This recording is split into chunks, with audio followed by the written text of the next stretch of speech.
When the emergency room nurse handed me her phone, my vision was fading, and every breath felt like a struggle. I was dying. The surgeon had just warned my family that I might not make it through the night.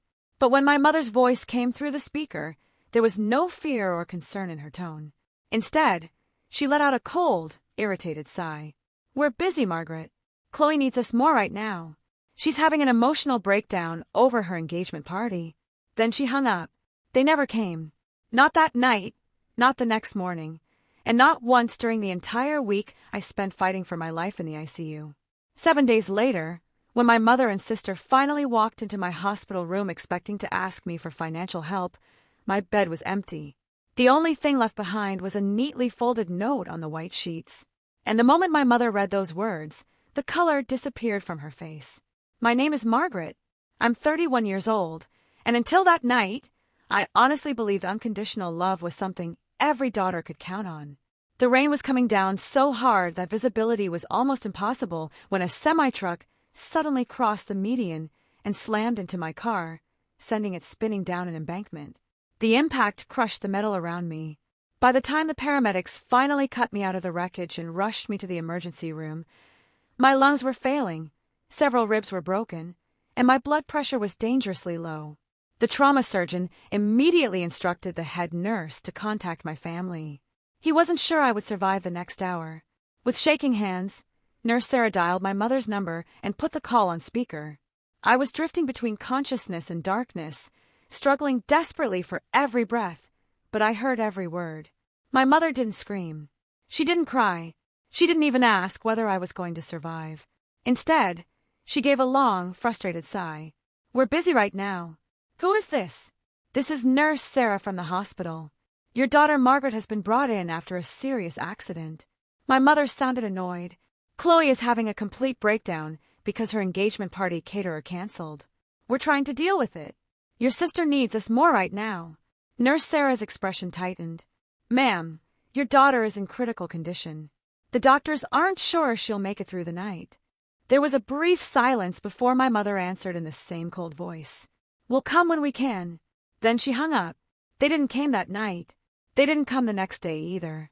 While I lay in an ICU bed fighting to stay alive, my sister's party menu apparently mattered more to them than whether I survived. That response should have shocked me, but in a strange way, it also made everything painfully clear. Trauma has a way of tearing away the excuses you've spent your entire life making for people. Growing up, the order of importance in our family had always been obvious. My younger sister, Chloe, was the golden child. She was treated as fragile, beautiful, and deserving of constant attention. I was the dependable one, which usually meant nobody noticed me unless something needed to be repaired, organized, or paid for. When I was 22, I was working 2 jobs while finishing my finance degree. Chloe wanted a luxury car for her college graduation, and my mother pressured me into co-signing the loan and covering the down payment. "Family takes care of family, Margaret," she told me. I believed her. When Chloe eventually stopped making the payments, I was the one forced to clear the remaining debt because I couldn't afford to destroy my credit. By the time I turned 30, I had built a successful wealth management firm through years of determination, long hours, and very little sleep. But my mother never looked at my success as something to celebrate. To her, my financial stability was simply another resource available whenever Chloe needed something. Over the previous 3 years alone, I had quietly paid off nearly $45,000 of Chloe's credit card debt, invested money into her failed boutique launch, and even covered the initial $15,000 deposit for the dream wedding venue she had chosen. Every time I tried to establish a boundary, my mother found a way to make me feel guilty for having one. Every time I tried to establish a boundary, my mother responded with tears and accusations, calling me selfish, jealous, heartless, and cold. I had spent years convincing myself that if I simply kept giving, if I made myself valuable enough and dependable enough, eventually they would love me the same way they loved each other. But lying in that hospital bed, surrounded by the steady beeping of machines keeping me alive, I finally understood the truth. My sacrifices hadn't earned their love. They had only secured my position as the person they could always turn to when they needed money. The next 48 hours passed in a painful blur of bright operating room lights, shallow breaths, medication, and the constant smell of antiseptic. I underwent an emergency 4-hour surgery to stop the internal bleeding and stabilize my badly damaged ribs. Whenever I woke up in the ICU, my eyes immediately went to the doorway. Some part of me still hoped to see my mother's face, even if she only stood there for a few seconds. Other times, I reached for my phone, hoping to find even a single message asking whether I was okay. There was nothing. No missed calls. No texts. No visit. The room remained quiet except for the steady sounds of the medical equipment around me. The person who stayed was Nurse Sarah. She wasn't family. She wasn't a friend. She had never met me before that terrible night, yet she treated me with more kindness than anyone from my own family had shown. She held my hand when the pain became unbearable, gently moved the hair away from my bruised forehead, checked my 4 lines, and spoke to me calmly whenever I became frightened. A complete stranger was giving me the compassion I had spent my entire life trying to earn from my own family. By the 4th day, the heavy fog in my mind finally began to clear. I was exhausted, weak, and in pain, but there was a strange clarity inside me. Later that morning, my surgeon came into the room and explained just how close I had come to dying. He told me that surviving the first night had been extremely unlikely and that making it through the entire week was something the medical team considered remarkable. "You were very fortunate," he said. "A lot of people with injuries this severe don't make it through the first 24 hours. His words stayed with me long after he left the room. For the first time, I realized that surviving wasn't enough. I had been given another chance at life, and I couldn't spend that second chance allowing the same people to destroy me financially and emotionally. That night, as I stared at the dim ceiling above my hospital bed, I made a decision. I was finished begging for affection from people who only valued what I could provide. If they wanted to treat me like a bank account, then I was going to close the account. It was time to protect myself. By the 6th day, my recovery had progressed enough that the doctors were surprised by how quickly I was improving. I was transferred from the ICU into a private recovery room, where I could finally think clearly. But healing physically was only part of what I needed to do. I had to secure my future before my mother and Chloe discovered that I had survived. With Nurse Sarah's help, I contacted my attorney directly from my hospital bed. During the next 24 hours, we quietly began separating my finances and legal affairs from my family. The first step was revoking my mother's healthcare proxy and power of attorney. I replaced her with a professional fiduciary whom I trusted to make decisions based on my wishes rather than family pressure. Next, I froze the joint emergency account that I had maintained with my mother. I had personally contributed approximately $80,000 to that account over the years, and I no longer felt comfortable leaving that money accessible to her. My attorney helped me document my contributions and begin the process of securing the funds. Then came the decision that would eventually cause the biggest explosion. I contacted the luxury wedding venue where Chloe's upcoming wedding was scheduled to take place. The original $15,000 deposit had been charged to my credit card, and another $40,000 was scheduled to be automatically withdrawn from my business account that Friday. After reviewing the contract with my attorney, I canceled my financial authorization and requested the return of my deposit according to the applicable cancellation and contract provisions. Finally, I arranged for a complete review of every account, subscription, payment authorization, and financial commitment connected to my mother or sister. I wanted to know exactly how much of my money was still flowing into their lives and make sure that not another dollar could leave my accounts without my permission. I also arranged for a private medical transport service to take me to a quiet, high-quality rehabilitation center about 3 hours away, somewhere my family wouldn't think to look for me. On the morning of day 7, while the transport team prepared my wheelchair, I sat on the edge of the freshly made hospital bed for a final moment. I picked up a sheet of hospital stationery, took a steady breath, and wrote a short message. After folding the paper neatly in half, I placed it in the center of the empty mattress. I was leaving my old life behind, and this time I wasn't going back. That afternoon, the heavy doors of the recovery wing opened, and my mother and Chloe came storming down the hallway. They hadn't suddenly discovered compassion. They weren't there because they were worried about me. 3 hours earlier, Chloe's wedding coordinator had called her in a panic to tell her that the venue payment had been declined, the reservation had been canceled, and the $15,000 deposit had been returned. At almost the same time, my mother had attempted to pay for an expensive spa package with a joint account, only to have her card declined at the register. They were furious. Both of them assumed I had made some kind of mistake while recovering in the hospital. Without even bothering to ask whether I was okay, they marched straight toward room 314, ready to confront me.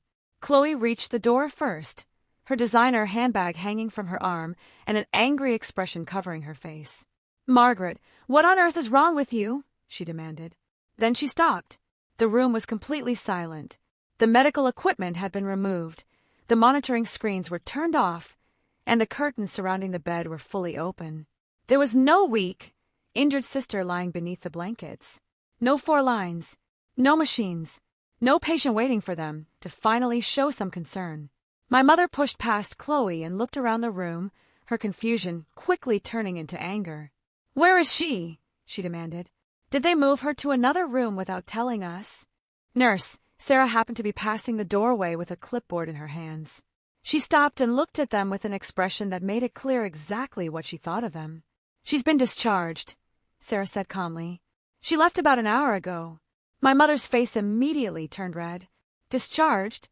Without consulting me? I'm her mother." "You were," Sarah replied quietly, gesturing toward the empty bed. "She left something for you." Sitting perfectly flat on the white sheets was the folded note I had written that morning. Chloe grabbed it first, her manicured fingers tightening around the paper as she unfolded it. My mother leaned over her shoulder, expecting to find an apology, an explanation, or another desperate attempt to win their affection. Instead, my words silenced the entire room. "Dear Mom and Chloe, when I was lying here fighting for my life, you told the nurse that Chloe's engagement party was more important than whether I survived. I heard every word. You made it clear that, to you, I am not a daughter or a sister. I am simply a source of money that never seems to run out. That source has now been shut off. I have revoked Mom's power of attorney. I have frozen the joint account and secured the money I personally contributed. I have canceled the wedding venue payment and recovered my deposit. Every financial authorization you had through me has been terminated. Every credit card I had paid for has now been shut down, and my attorney is moving my remaining assets into a protected trust. You left me alone when I was fighting for my life. Now you will have to live with the consequences of the choices you made. Don't try to find me. You no longer have a daughter, and you no longer have a sister. Margaret." The silence inside room 314 was overwhelming. My mother's face changed from furious red to completely pale. Her legs weakened, and she grabbed the edge of the empty hospital bed to keep herself from falling. Chloe stared at the note in disbelief before letting out a sharp gasp and dropping it onto the mattress. "My venue," she whispered, her voice trembling. "My wedding, it's all gone." Then she turned toward my mother. "Mom, what did you do?" But neither of them was crying because they had almost lost me. They weren't mourning the fact that I had nearly died alone. Their panic came from something else entirely. The person they had depended on financially was finally gone, and there was no longer anyone left to rescue them from the consequences of their own decisions. 6 months have passed since that day in room 314. Today, I sit on the porch in my small oceanfront cottage in Carmel, and for the first time in years, I understand what it feels like to breathe without fear or guilt. My recovery wasn't easy. There were painful days, difficult therapy sessions, and moments when I wondered whether I would ever feel completely normal again. But being away from my family's constant demands gave both my mind and body the space they needed to heal. I sold my old house, moved my wealth management business completely online, and ended contact with anyone who continued carrying messages between me and my family. I didn't want updates, but every once in a while, I still heard pieces of what had happened through distant acquaintances. Without my financial support, the lifestyle my mother and Chloe had built around my money quickly began falling apart. Chloe's extravagant wedding was eventually replaced with a much smaller courthouse ceremony after her fiancé discovered that the family's wealth wasn't nearly as real as he had believed. My mother had to sell her larger home and move somewhere more affordable. She also returned to working full-time to handle debts and expenses that she had once expected me to cover. They tried everything to reach me. Calls came from unfamiliar numbers. They left messages apologizing, crying, promising that they had changed, and eventually asking me for money again. I never responded. I blocked every number and continued building the life I had almost lost. Surviving that accident gave me another chance to live, but walking away from my family gave me something even more important: peace.